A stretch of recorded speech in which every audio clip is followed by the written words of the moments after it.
President Ferdinand Marcos Jr. has renewed investor confidence in the Philippine oil and gas sector. Marcos said an early indication is the upcoming conduct of an on-site survey in the old Cadlao oil field located in northwest Palawan. Marcos said the activities will pave the way for the drilling of 2 wells, 1 exploration and 1 appraisal by the first half of next year. He said that while it is a first step, it signals the government's intent to maximize indigenous resources. It has also attracted strong interest from foreign investors in the Philippines' upstream oil and gas sector.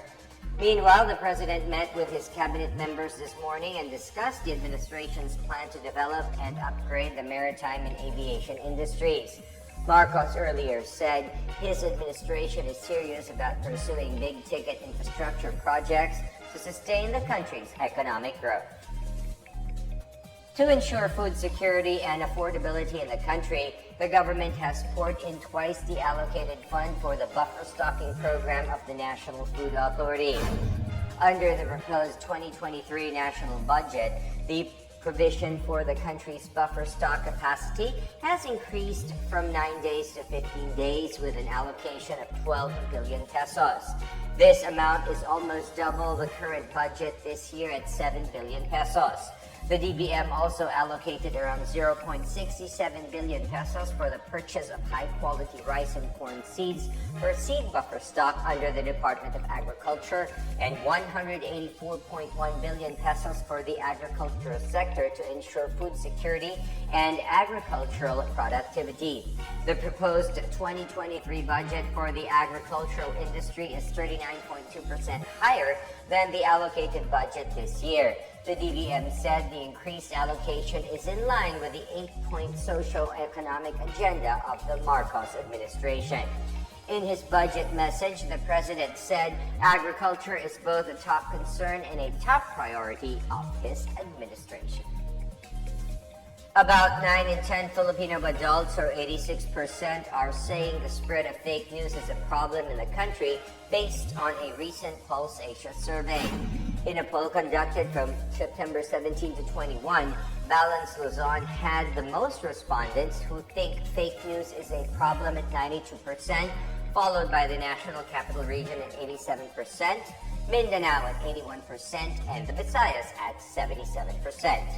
93% of Filipinos in Class ABC believe fake news is a problem, with 87% of Class C as well as 74% of Class D. Pulse Asia said 90% or majority of the country's adult population have read, heard, or watched fake political news.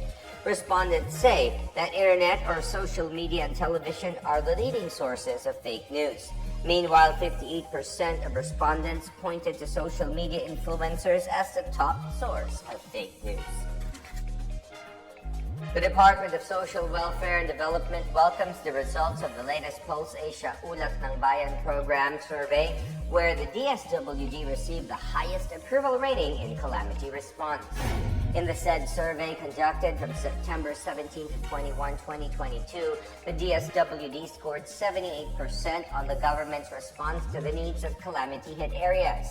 In a statement, the DSWD attributed this achievement to the consistent coordination of local government units and the national government agencies in responding to disasters and providing relief.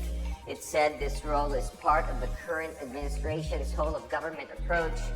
The DSWD aims to sustain its positive rating by strengthening its partnerships with LGUs, relevant agencies in the private sector to improve its disaster response systems and mechanisms. Well, what can you say? Kindly share your thoughts in the comment portion. We have reached the end of today's video. In behalf of my partner Rina and the rest of the Splat Communications and Simplified Strategic Solutions team, thank you.